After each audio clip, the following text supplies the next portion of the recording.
So today we are taking a look at Chapter 5.1, West African Culture and Daily Life. So we've got three big ideas here that we're talking about. Number one, village life in West Africa. Two, trade and commerce of West Africa. And three, oral traditions of West Africa. So let's start by looking at village life. So in West Africa, one of the most important things to them was family. And so the idea of kinship, which is a connection among people through blood, marriage, or adoption, this idea was very popular. It was kind of the center of their society. Now, taking a look at it from a larger scale, you also had clans, which were larger groups formed by kinship groups. So the best way to kind of remember this, the difference between kinship and clans, kinship is your close family. So the people, think about it as the people you would have over for Thanksgiving dinner. It might be your grandma, maybe a close aunt or uncle, and that's about it. Whereas in clan, it's like the people you would see at a family reunion. It's the larger group. And so these two groups, your kinship, your close family, and your clans, your extended family, were a very big part of life in West Africa. So if you take a look at the structure here, so you have the families, the kinship groups, then the extended families or the clans.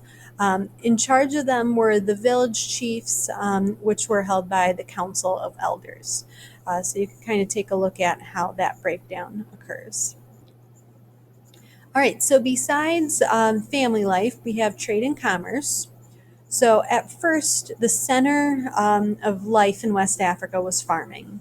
And eventually, something called labor specialization developed. So, what this means, labor specialization means that you have specific types of work. So, people could focus on metalwork, tool making, trading. You would focus on one craft. You wouldn't have to necessarily do everything.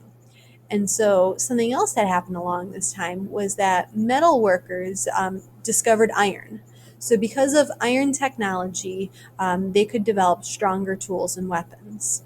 And so with those stronger tools, more people wanted them, and stronger weapons especially. So this increased trade. There were more people that traded, and because there were more people trading, you have better wealth, and your population starts to grow. And this led to a very diverse, very unique economy in West Africa. Also, to kind of help with the trade, you have the city of Genie, kind of like Genie in a bottle. And this became an international hub. This was the center of politics, religion, education, and trade. Everyone kind of came to the city. And so North and West Africans would go here to trade salt, clothes, metal, gold, slaves, ivory. And you saw throughout West Africa, other similar cities start to develop. So at this time, yes, you did have kings, but before labor specialization, kings really didn't have a whole lot of control. They settled court cases, they collected taxes. It was very limited. But then once this trade started to happen because of labor specialization, kings became more powerful because they were the ones who were in charge of the trade system. And they also had a religious role. So they were praying for rain. They were expected to pray for fertile land, wealth, things along those lines. And then finally, we have the oral traditions of West Africa. So if you say something orally, you're saying it out loud. And this is because there was no writing in West Africa in the beginning.